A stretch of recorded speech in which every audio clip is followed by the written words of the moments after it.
Hello दोस्तों, कैसे हैं आप सब। स्वागत है आप सभी का कॉमिक वर्ल्ड चैनल पर। तो चलिए दोस्तों, शुरू करते हैं राधा कॉमिक्स में चांडाल चौकड़ी। चांडाल चौकड़ी, चित्रकार मंजीत सिंह, कहानी अनिल सलूजा, प्रकाशक राधा कॉमिक्स, संपादक मनीष कुमार जैन।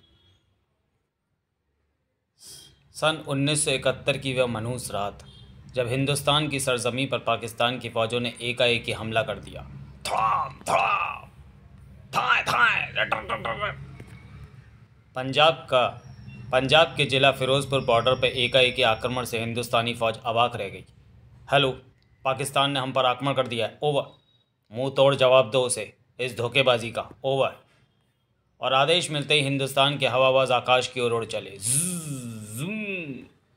फौजी दुश्मनों से जूझने के लिए दौड़ पड़े। बोले सो निहाल, सत श्री अकाल, हर हर महादेव। अगले दिन लड़ाई और भी उग्र रूप धारण कर गई। धड़ाम। भारतीय थल सेना पूरे जोश से दुश्मनों का मुकाबला कर रही थी। हिंदुस्तानी पूरी बहादुरी से दुश्मनों का मुकाबला कर रहे थे, लेकिन दुश्मनों की चौकी नंबर 8 हिंदुस्तानी सैनिकों का बहुत नुकसान कर रही थी। वंदे मात भारत। जब तक दुश्मनों की चौकी ध्वस्त नहीं होते, हमारे फौजी आगे नहीं बढ़ सकते। इसलिए उस चौकी का तबाह होना बहुत ज़रूरी है। लेकिन सर, वहाँ तक पहुँचना असंभव है। दुश्मन सैकड़ों गज दूर से ही हमारे जवानों को हलाक कर रहा है। इसका मतलब ये तो नहीं कि हम अपनी शिकस्त कबूल कर लें। मैंने ऐसा तो नहीं कहा। मत भूलो कैप्टन कि हमारा हर जवान ये जानते हुए भी कि आगे मौत है, दुश्मन की उस चौकी की तरफ बढ़ रहा है। लेकिन मैं अपने जवानों को यूं ही व्यर्थ नहीं मरने दूंगा। उस चौकी को ध्वस्त करने के लिए हमें कुछ करना होगा। और फिर एकाएक उसके दिमाग में 4 व्यक्तियों के नाम उभर आए। हाँ, ये चारों दोस्त उस चौकी को फतह कर सकते हैं। और तुरंत ही उसने फ़ोन उठाया और बोला, हेलो, चांडाल चौकड़ी को फ़ौरन यहाँ भेज दो। ओवर। Okay, over. चांडाल चौकड़ी? ये चांडाल चौकड़ी कौन है सर? सुनकर मुस्कुरा पड़ा मेजर। यार, दोस्त हैं और ख़ुद को चांडाल चौकड़ी कहते हैं। बहुत ही खुराफाती और ख़तरनाक हैं ये चारों जाबाज। कहते कहते मेजर की आंखों के सामने उनकी तस्वीरें उभर आईं। कैलाश चंद, हमीद, हरपाल सिंह, रोजर। उस दिन मैं बार में उन चारों के पास खड़ा था। यार हरपाले, मैं अपनी बीवी से बहुत दुखी हो गया हूँ। क्यों? मैं जब भी शराब पीता हूँ तो बीवी की बातें सुननी पड़ती हैं। मेरे से अच्छा तो तू है जिसे बीवी की डांट नहीं सुननी पड़ती। तो तू एक काम कर यार। क्या? अपनी जनानी मेरे नाल बदल ले। ना बाबा ना, मैं ऐसा नहीं कर सकता। क्यों?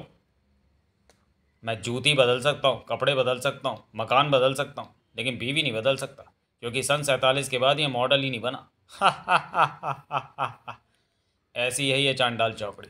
जहाँ भी चारों बैठते हैं रंग जमा देते हैं। और बहादुरी में, कहते कहते मेजर एक बार फिर यादों में खो गया। तब 1965 का युद्ध चल रहा था। इन चारों की ये पहली लड़ाई थी। युद्ध के मैदान में भी ये चारों खुश नज़र आ रहे थे। यार हरपाले, क्यों? इस बार दुश्मनों की तरफ से जो हमला होगा उसे मैं अकेले ही संभालूंगा। पागल हो गया है? अब की बार कम से कम भी 100 हमलावर आएंगे। तो भी पागल है रोजर। कैलाश को आज भूख कुछ ज़्यादा ही लग रही है, तभी तो सभी को अकेले ही खा जाना चाहता है। तभी अल्लाहू अकबर। खबरदार, कोई गोली नहीं चलाएगा। और जैसे ही दुश्मन उसकी मशीन गन की रेंज में पहुंचा, रट रट रट रट, आए ओ। और आखिर में जब सिर्फ एक दुश्मन रह गया तो हमीद की गन गरज उठी। ये क्या किया तूने? यार, थोड़ी सी भूख मुझे भी लग गई थी। और मुझे पूरा विश्वास है कि ये चांडाल चौकड़ी दुश्मन की चौकी को तहस नहस करने में पूरी तरह सक्षम है। अभी मेजर की बात पूरी ही नहीं हुई थी कि तंबू में चांडाल चौकड़ी ने प्रवेश किया। सर, आओ, मैं तुम्हारे ही इंतज़ार कर रहा था। लगता है किसी खास मिशन पर भेजा जाना है हमें। हाँ, बहुत ही अहम मिशन पर भेजने के लिए बुलाया तुम्हें।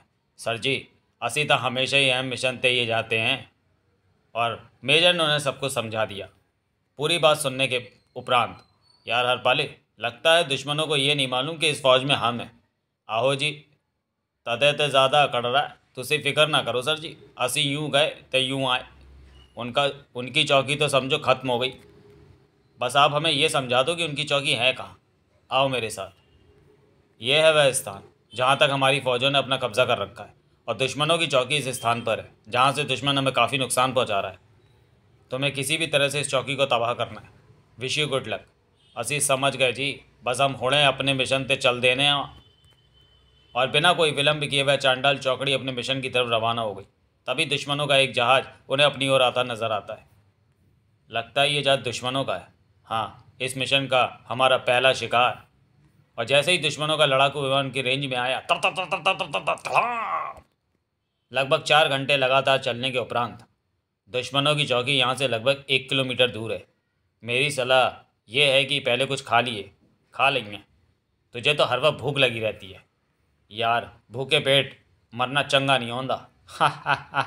और फिर वे डिब्बे बंद खाना खाने बैठ गए। ठीक है, ਹੁਣ ਤੁਸੀਂ जिथे कहो उथे चलते हैं। हाँ, अब काम की बात की जाए। और रोजर अपनी योजना समझाने लगा। यहाँ से आगे समतल मैदान है और करीब 500 मीटर के उपरांत यहाँ से ये पहाड़ी आरंभ हो जाती है। अगर हम इस पहाड़ी के गिर्द घूम कर जाते हैं तो हमें करीब 200 मीटर का फासला ज़्यादा तय करना होगा, लेकिन दुश्मन यहाँ भी तो घात लगा कर बैठा होगा। हाँ, इसलिए हम आगे की योजना वहाँ तक पहुँचने के बाद ही बनाएंगे। उधर चौकी नंबर 8 से दुश्मनों की मशीन गन हिंदुस्तानियों पर तबाह बरपा रही थी। एक भी हिंदुस्तानी हमारी इस चौकी को पार नहीं कर सकता, और हमारी चौकी तक आना तो दूर, कोई इसे देखकर वापस भी नहीं जा सकता। हम 3 ही सैकड़ों हिंदुस्तानियों को ख़त्म कर चुके हैं। अभी तो न जाने कितने और ख़त्म करने हैं हमें। अब तो दुश्मनों के हौसले भी पस्त हो रहे हैं। लेकिन वे भूल में थे। हिंदुस्तानियों के हौसले पस्त नहीं हुए थे। वे चारों जाबाज उस चौकी को तबाह करने निकल पड़े थे। यहाँ से हमें यह सोचना है कि इस पहाड़ी को घूमकर पार करें या इसके ऊपर चढ़कर इसे पार करें। लेकिन घूमकर जाना भी खतरे से खाली नहीं, चारों तरफ खाई बनी हुई है। इसलिए दुश्मन इस तरफ से निश्चिंत है, उसकी नज़र से पहाड़ी की तरफ है, और जो भी जवान पहाड़ी पर चढ़ता है वह दुश्मनों की नज़र में आ जाता है। इसलिए हम खाई की तरफ से ही जाएंगे, जिसके लिए पहले हमें खाई में उतरना पड़ेगा, और वह भी पूरी सावधानी से। और योजना अनुसार वे चारों खाई में उतरने लगे। संभल कर हरपाल। तभी अचानक हमीद के पैर के नीचे का पत्थर खिसक गया। हमीद! घबराना नहीं हमीद, हम आ रहे हैं। उससे आगे एक कदम तीखी नीचाई थी। आगे एक कदम भी बढ़ाना जानबूझकर मौत को दावत देना है। अब क्या किया जाए? आगे एक कदम भी नहीं बढ़ाया जा सकता, और हमारे पास कोई रस्सी भी नहीं है। मेरी पगड़ी किस दिन काम आवेगी? और आनन फानन में ही हरपाल ने अपनी पगड़ी उतारकर नीचे लटका दी। इसे पकड़ ले हमीद, हम तुझे ऊपर खींच लेंगे। आजा आजा मेरे शेर, चौकी खत्म करने से पहले मरने वाला नहीं हूँ। कुछ देर विश्राम करने के बाद वे चारों फिर से नीचे उतरने लगे। हुन मेरी पगड़ी रस्सीदा काम करेगी। नीचे तो पहुँच गए, अब ऊपर चढ़ना शुरू करें। यारा, ऊपर चढ़ने का रास्ता तय और भी मुश्किल है। ओए, हिंदुस्तानी भी कभी हिम्मत हारता है? क्यों हिम्मत हार गए? हाँ, अपनी बीवी से दिल हार जाता है हिंदुस्तानी। किस बेवक्त याद करा देता जनानी को, हाय। हा हा हा हा हा। और वह चांडाल चौकड़ी ऊपर की तरफ चढ़ने लगी। लेकिन ऊपर चढ़ने की शुरुआत नहीं, उन्हें मुसीबत के घेरे में ले लिया। आह! अरे यार, किस बेवक्त पर काट लिया तूने? कम से कम वापसी का इंतज़ार तो किया होता। तुरंत ही हरदीप ने अपनी पगड़ी से उसकी कलाई को जोर से बांध दिया। इस सांप की तो ऐसी तैसी जानदा नहीं आंदे तो ज़्यादा जहर ते साढ़े विच है। और तुरंत ही रोजर ने अपने बैग में से उस तरह निकाला और कैलाश के हाथ के उस स्थान को काट दिया जहाँ पर सांप ने काटा था। ले, इसे पी ले। जहर निकल गया, अब फिक्र की कोई बात नहीं। ब्रांडी से कैलाश के जिस्म में एक नई स्फूर्ति पैदा हो गई। अब बिल्कुल ठीक ठाक हूँ मैं, शुक्र है खुदा का। चांडाल चौकड़ी एक बार फिर आगे बढ़ने लगी। 2 घंटे के अथक परिश्रम के उपरांत वे ऊपर पहुंचने में सफल हो गए। यहाँ से दुश्मन की चौकी सिर्फ 400 मीटर दूर है, और यहीं से हमें जंगे मैदान में से होकर गुजरना होगा। और दुश्मन की चौकी नंबर 8 पर पहाड़ी पर इस वक्त कोई भी हिंदुस्तानी नज़र नहीं आ रहा। तुरंत ही कर्नल को सूचित करना होगा, कहीं हिंदुस्तानी कोई चाल तो नहीं खेल रहे। जी हाँ जनाब, हिंदुस्तान का कोई भी जवान पहाड़ी पर नहीं आ रहा, पहाड़ पर नहीं आ रहा। कहीं ये दुश्मन की कोई चाल तो नहीं? हो सकता है जनाब, तो फिर पहाड़ी के साथ साथ नीचे भी नज़र रखो। लेकिन जनाब, पहाड़ी के चारों तरफ तो खाई है, क्या दुश्मन खाई पार नहीं कर सकता? और अगले ही पल उनकी दूरबीन नीचे मैदान की तरफ झुक गई। अरे ये क्या, लगता है ये चारों खाई पार करके आए हैं। कहते कहते उसके मन का रुख उसने गन का रुख उन चारों की तरफ कर दिया। इसका मतलब है दुश्मन चाल खेल रहा है। थोड़ा सा और पास आ ले, ये फिर देखता हूँ इन्हें। उधर हरपाले, हो सकता है दुश्मन की नज़र हम पर पड़ गई है, तो फिर इसलिए इससे आगे का रास्ता हमें अलग अलग होकर तय करना होगा, ताकि हम में से कोई एक तो बचे जो उस चौकी को ध्वस्त कर सके। और योजना अनुसार वे चारों अलग अलग रास्तों में बट गए। हैं, ये क्या, वे चारों इधर उधर बिखर गए। लगता है हमें चारों तरफ से घेरने का इरादा रखते हैं ये, और चारों तरफ से हमें सिर्फ एक एक फौजी ही घेरेगा। हा हा हा। इन कंजरानू दसांगा की हिंदुस्तान तक चढ़ाई के वे कितनी जान दी है। मुझे दाई तरफ से दुश्मन तक पहुंचना है। दुश्मन की चौकी को ध्वस्त तुम अकेले ही कर देता, वैसे ही चारों को तकलीफ दी। यार तो आगे से संभालेंगे, मुझे पीछे से दुश्मन पर हल्ला बोलना है। लेकिन जैसे ही हरपाल दुश्मनों की रेंज में पहुंचा, तर तर तर तर बाल बाल बचा, और अगले ही पर हरपाल ने अपने बैग में से बम निकाला और उसकी सेफ्टी पिन खींच ली। धुएं वाला बम मैनू अपने अंदर छुपा लूँगा। और इसके साथ ही उसने बम को जोर से आगे फेंक दिया। थाम! अरे वह सरदार तो धुएं में गायब हो गया। जब तक धुआं छटे तब तक दूसरों को देखो। और तुरंत ही मशीन गन का रुख कैलाश की तरफ हो गया। फायर! तर तर तर तर। लेकिन कैलाश उछलकर स्वयं को बचा गया। दुश्मन को धोखा देना ही होगा। और हरपाल की तरह ही उसने भी धुएं का बम चला दिया, लेकिन स्वयं रास्ता बदल कर आगे बढ़ने लगा। अब दुश्मन यही समझेगा कि मैं धुएं में आगे बढ़ रहा हूँ। धुएं में ही फायर करो, कोई ना कोई गोली तो लगेगी उसे। लेकिन कैलाश धुएं के बादल में होता तो मिलता। अब यारों का इंतज़ार करना है। उधर हरपाल भी लुकते छिपते कैलाश के पास पहुंच चुका था। तो ठीक है ना हरपाली? हाँ मैं ठीक हूँ, तू ठीक है ना? हाँ। बाकी दोनों अभी तक नहीं पहुँचे, थोड़ी देर और देख लेंगे। थोड़ी देर बाद रोजर भी उन तक पहुँच गया। हमीद नहीं आया अभी तक, उसी का इंतज़ार हो रहा है। करीब 1 घंटा इंतज़ार करने के उपरांत लगता है हमीद के साथ कोई दुर्घटना घट गई है। शुभ शुभ बोल यार। आखिर कुछ देर और इंतज़ार करने के उपरांत उन तीनों ने ही मिशन पूरा करने का निश्चय किया। हमीदे का अफसोस तो बाद में ही मनाएंगे, पहले दुश्मनी की चौकी को ध्वस्त करना है। और निश्चय कर वे तुरंत ही अपने छुपे स्थान से बाहर निकल आए, और जैसे ही वे बाहर निकले, तर तर तर तर आ! तुम मेरी फिक्र मत करो, आगे बढ़ो। साड्डा यार जख्मी हो गया वे। और तभी दुश्मनों की तरफ से चेतावनी गूंज उठी। तुम बचकर नहीं जा सकते, इसलिए बेहतर होगा कि खुद को हमारे हवाले कर दो। की ख्याल है कैलाश? पागल हो गया? ऐसी बातें करते शर्म नहीं आती तुझे? तू समझा नहीं यार, ऐसे दुश्मन नू धोखा देने वास्ते है। मैं कुछ समझा नहीं। अहमद 80 ओना तक पहुंच नहीं सकते, इस तरह कम से कम ओना तक ते पहुंच जावांगे। अगे दी अगे वेखी जाएगी। सुनकर कैलाश की आंखें चमक उठी। बहुत खूब, इस तरफ तो मैंने सोचा नहीं था। और आखिर वे दोनों दोनों अपने अपने हाथों में एक एक बम लेकर हाथ ऊपर उठाए बाहर निकल आए। उधर दुश्मन की चौकी पर दुश्मन फांसे में आ गया है। जैसे ही वह खुले में आए उन्हें ख़त्म कर दो। हाँ, तब उनके छुपने का भी कोई स्थान नहीं रहेगा। इशारा मिलते ही फायरिंग कर देना।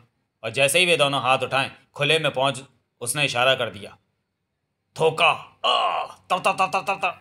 यार मरने तो पहले थोड़ा कम ते कर लेंगे। निशाना नहीं लगा यार, तू ही वेक हो सकता वे, तेरा बम पहुंच जावे। लेकिन इससे पहले कि कैलाश बम फेंकता, भारत माता की जय! तर तर तर तर तर तर। यारों को मरते देख रोजर चीख उठा। नहीं, ऐसा नहीं हो सकता। मेरे यार मुझे अकेला छोड़कर नहीं जा सकते। और अपनी जख्मी टांग की परवाह किए बिना ही रोजर ने अपने थैले में से बम निकाल लिए। हरामजादों को छोड़ूंगा नहीं, अपने यारों के खून की एक एक बूंद का बदला लूंगा। अपनी एक टांग और कोहनियों द्वारा घिसटते हुए रोजर धीरे धीरे ऊपर की तरफ चढ़ने लगा। मैं आ रहा हूँ कमीनों, अपने हाथों में तुम्हारी मौत लिए आ रहा हूँ मैं। शायद दुश्मन निश्चिंत हो गया था, तभी तो रोजर उनके इतने करीब पहुँच गया था। यहाँ से मेरा बम उन तक पहुँच सकता है। ये लो मेरे यारों को मारने की सजा। धड़ाम! और जैसे ही धूल छटी, ओ भारत माता!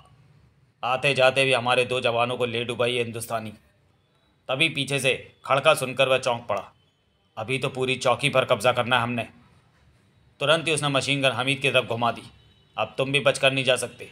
जीना भी कौन चाहता है, यारों के बिना भी कोई ज़िंदगी है। लेकिन मरने से पहले यारों का काम तो करना ही है। इस चौकी पर हिंदुस्तानी झंडा लहराना है। धड़ाम!